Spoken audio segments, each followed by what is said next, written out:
오늘 하나님께서 우리에게 주시는 말씀은 사도행전 4장 23절에서 37절 말씀입니다.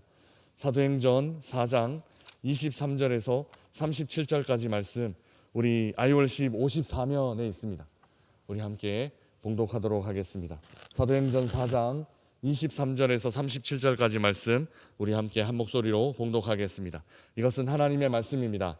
사도들이 노임에 그 동료에게 가서 제사장들과 장로들의 말을 다 알리니 그들이 듣고 한 마음으로 하나님께 소리를 높여 이르되, 대주제여, 천지와 바다와 그 가운데 만물을 지으신 이시요, 또 주의 종 우리 조상 다윗의 입을 통하여 성령으로 말씀하시기를, 어찌하여 열방이 분노하며 족속들이 허사를 경영하였는고, 세상의 군왕들이 나서며 관리들이 함께 모여 주와 그의 그리스도를 대적하도다 하신 이로소이다.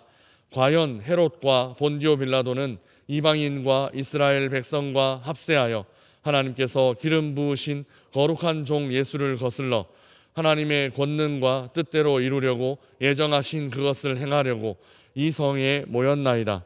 주여, 이제도 그들의 위협함을 굽어 보시옵고 또 종들로 하여금 담대히 하나님의 말씀을 전하게 하여 주시오며 손을 내밀어 병을 낫게 하시옵고 표적과 기사가 거룩한 종 예수의 이름으로 이루어지게 하옵소서 하더라.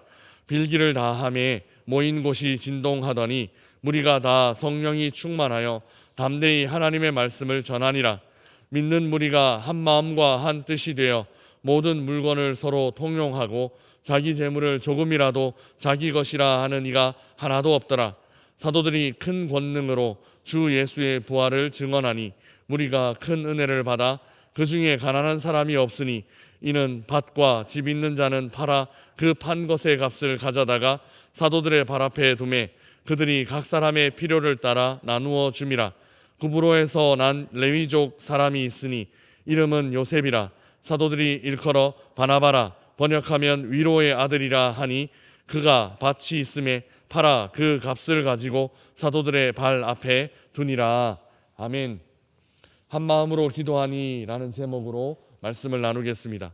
사내들인 공회는 사도들을 풀어주었습니다.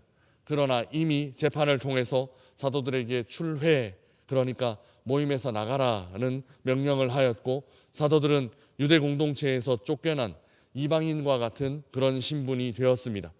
동료들에게 돌아온 사도들은 그동안 있었던 일을 보고했습니다. 성전 미문에 앉아있던 걷지 못하던 사람이 걷게 된 일, 그리고 이 일로 인하여 공회에 잡혀간 일, 그리고 공회에서 출회 명령을 받은 일 등 그동안 있었던 일들을 동료들에게 보고했습니다. 이 보고를 마치고 그들은 가장 먼저 기도합니다. 성경은 한 마음으로 기도했다라고 그렇게 기록하고 있습니다. 기도, 이 한 마음으로 올려드린 기도가 초대 공동체의 특징이고 초대 공동체의 정체성입니다. 지금 상황을 먼저 하나님께 보고한 것입니다. 사람의 지혜로 회의를 하거나 사람의 지혜로 어찌어찌 할까 의논한 것이 아니라 그저 하나님 앞에 맡기고 하나님 앞에 기도했던 것이 초대교회 성도들의 본받을 부분입니다. 사람의 지혜가 아니라 하나님의 지혜와 해결책을 구하고 있다라는 것이죠. 오늘은 이 기도에 대해서 살펴보겠습니다. 먼저 24절에서 26절은 기도의 연언말로 하나님 아버지가 어떤 분이신지를 고백하고 있습니다. 기도는 하나님을 제대로 고백하는 것입니다. 하나님이 어떤 분이신지를 제대로 고백하면 그 다음 기도는 자연스럽게 이루어집니다. 오늘 본문이 바로 그런 본문입니다. 이 하나님에 대해서 제대로 고백하기만 하면 그 다음 문제는 그저 해결되는 것, 이걸 느낄 수 있습니다. 우리 24절, 26절, 24절에서 26절까지 말씀 좀 길지만 함께 읽어보겠습니다. 같이 읽겠습니다. 그들이 듣고 한 마음으로 하나님께 소리를 높여 이르되, 대주제여, 천지와 바다와 그 가운데 만물을 지은 이시요, 또 주의 종 우리 조상 다윗의 입을 통하여 성령으로 말씀하시기를, 어찌하여 열방이 분노하며 족속들이 허사를 경영하였는고, 세상의 군왕들이 나서며 관리들이 함께 모여 주와 그의 그리스도를 대적하도다 하신 이로소이다. 아멘. 24절에서 26절 전체가 하나님이 어떤 분이신가, 하나님 이런 분이십니다 라고 고백하고 있습니다. 첫째, 24절은 대주제라고 고백하는데 이는 통치자, 다스리시는 분이라는 의미입니다. 하나님은 위대한 통치자입니다. 방금 이들은 세속적인 통치자들을 만나고 왔습니다. 사내들인 공회의 재판을 받고 왔기 때문입니다. 공회가 어떤 권력과 또 권세를 가진 것처럼 보이지만 실제로 이 땅에서 일어나는 이 모든 일들은 누가 다스리는가 하면 그 공회원들이 다스리는 것이 아니라 그 유대인 종교 지도자들, 대제사장들 뭐 이런 사람들이 다스리는 것 아니라 이 땅에서 일어나는 모든 일들은 하나님께서 다스린다라는 것을 우리는 기억해야만 합니다. 여기에 의심이 있으면 안 됩니다. 삶을 살아가다 보면 어려움도 겪고 고난도 겪을 수 있습니다. 우리 예수 믿는 사람들도 어려움을 겪고 또 고난도 겪게 됩니다. 그런데 지난 주일 항존직 워크숍에서 강사 목사님께서 말씀해 주신 것처럼 고난을 통해서 우리가 힘들어지는 것이 아닙니다. 고난을 통해서 어떻게 되는가 하면 우리는 고난을 통해서 하나님의 마음을 더 알아가고 고난을 통해서 진짜 믿음의 사람이 되어간다라는 것을 알 수 있습니다. 고난이 꼭 하나님의 외면이나 하나님의 징벌을 의미하는 것이 아니기 때문입니다. 하나님께서 예비하신 어떤 섬세한 준비, 하나님께서 준비하시는 더 완전한 미래, 이것을 주시기 위해서 치밀한 계획을 세워두신 가운데 고난도 예비하신 것이다 라는 것을 우리는 기억해야만 합니다. 지금 이 상황에서도 대주제이신 하나님께서 다스리십니다. 사도들이 출회를 당한 이런 어려움과 고난 가운데서도 그 모든 상황들을 다스리고 계신 분은 누구이신가 하면 그 공회원들이 아니라, 사내들인 공회원들이 아니라 우리 하나님이시다라는 것을 우리는 기억해야만 합니다. 그리고 그 하나님께서는 더 아름다운 미래, 더 완벽한 미래를 계획하고 계시다라는 것이죠. 두 번째는 하나님을 천지와 바다 그리고 모든 만물을 지으신 분, 그러니까 창조주이신 분이라고 고백하고 있다라는 것입니다. 창조는 모든 일의 근원입니다. 시작하신 분이시기에 자기의 뜻대로 모든 것을 운행하실 수 있습니다. 이 세상이 창조주 하나님이시기 때문에, 창조주 하나님의 것이기 때문에 하나님의 뜻대로 이 세상은 다스려지는 것입니다. 세 번째로 하나님은 성령을 통해 다윗의 입으로 말씀하신 분이십니다.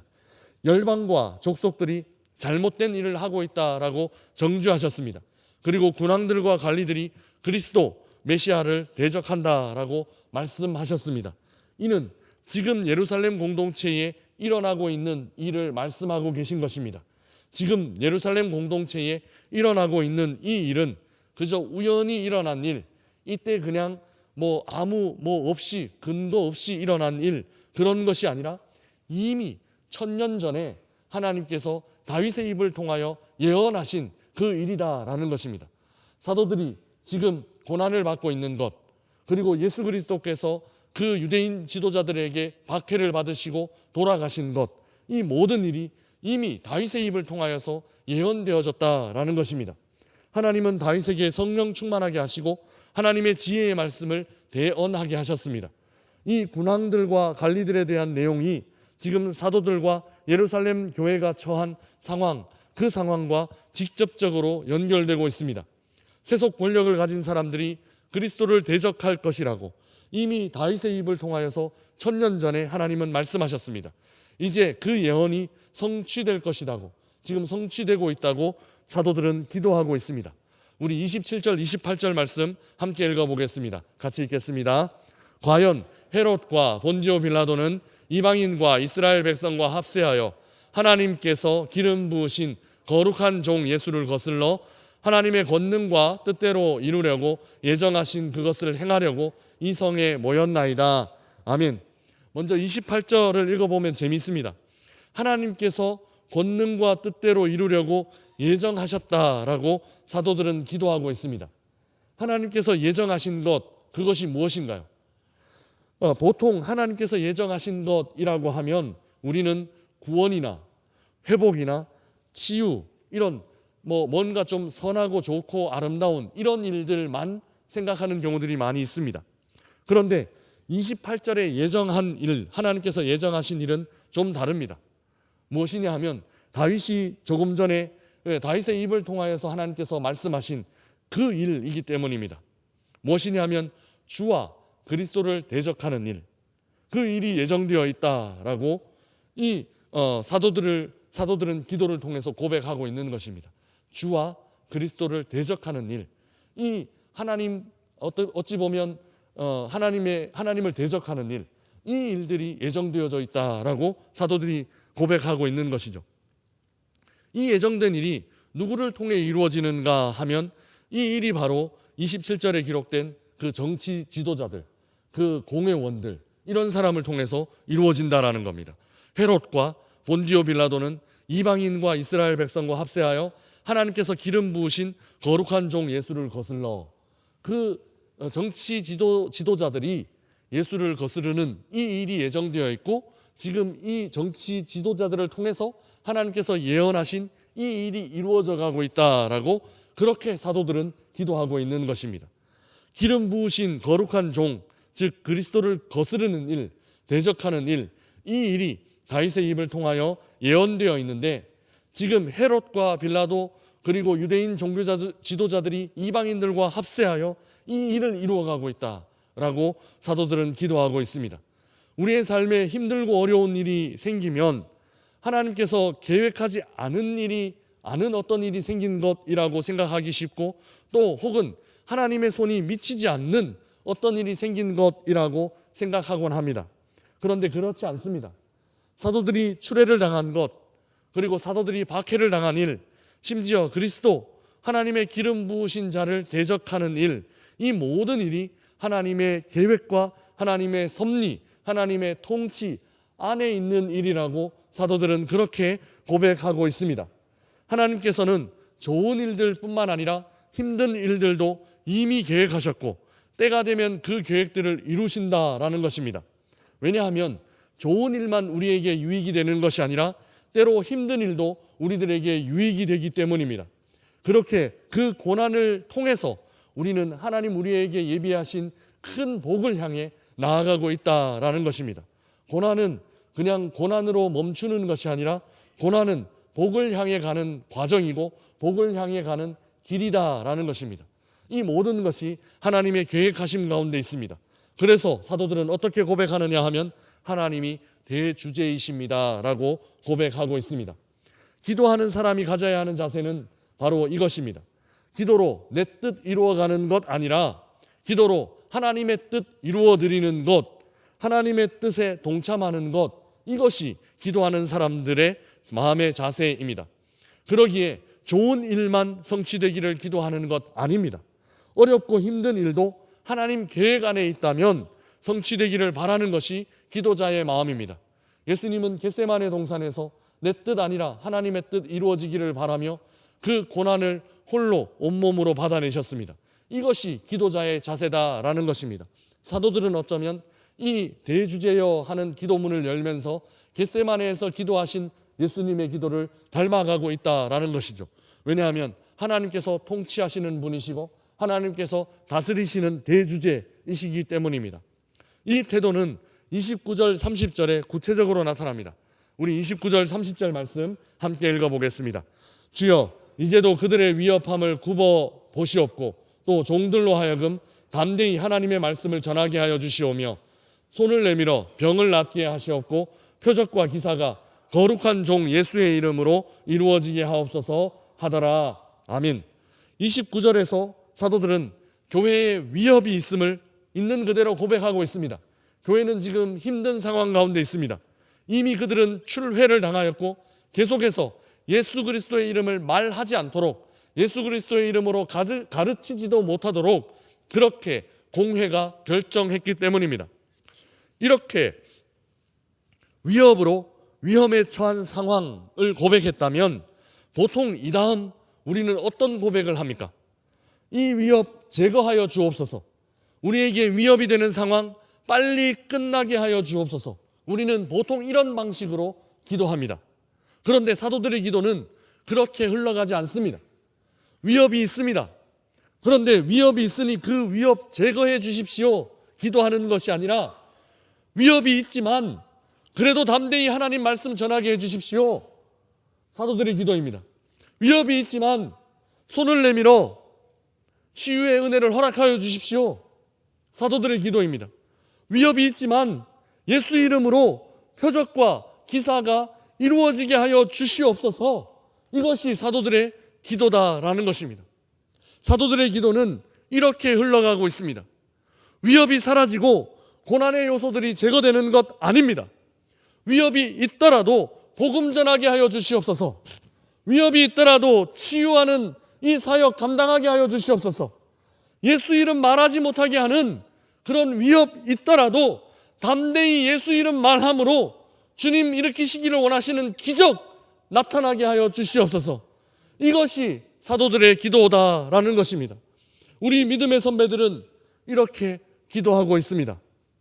사랑하는 명산의 가족 여러분, 이 아침 우리의 기도도 돌아보아야 할 것입니다. 그리고 우리의 믿음의 선배들의 기도를 우리가 정말 마음 깊이 새겨야 할 것입니다. 먼저 우리 하나님에 대해서 제대로 고백하는 우리 모두가 되시기를 주님의 이름으로 축복합니다. 우리 하나님은 온 우주 만물을 창조하시고 또 다스리시는 대주제이십니다. 우리가 하려고 하는 일에 그분의 능력을 끌어들이는 것이 그런 것이 바른 기도가 아닙니다. 하나님께서 하시려는 일에 우리가 한마음 되어 동참하는 것, 우리가 우리 자신을 내어드리는 것, 이것이 바른 기도다라고 우리 믿음의 선배는 오늘 본문을 통하여 우리를 가르치고 있습니다. 때로 그 하나님의 계획이 대적들이 등장하는 것 같은 위험한 일이라고 하더라도 우리는 우리 생각이 아니라 하나님의 계획을 앞세울 수 있어야 합니다. 또한 우리는 위협이 제거되도록 기도하는 것이 아니라 그 위협 속에서도 하나님의 사역이 진행되도록 기도해야만 합니다. 위협이 있지만 거기에 굴하지 않겠습니다. 하나님의 사역 감당할 수 있는 용기를 허락하여 주시옵소서. 힘을 주시옵소서. 그런 기적 계속해서 일어나게 하여 주시옵소서. 기도하는 것이 우리의 기도여야 합니다. 사랑하는 여러분, 오늘 하루 우리 하나님의 뜻을 이루어 드리십시다. 우리 생각에 좋은 일, 나쁜 일, 그 우리 생각대로 판단하지 말고 하나님의 계획이 그저 이루어지게 하여 주시옵소서. 하나님의 뜻이 이루어지게 하여 주시옵소서. 그렇게 기도하십시다. 그리고 하나님의 그 계획이 이루어지는데 쓰임받는 나 자신이 되게 하여 주시옵소서. 그렇게 기도하십시다. 하나님의 뜻이 우리를 통하여 이루어지는 그런 하루가 되시기를 주님의 이름으로 축복합니다. 우리 주신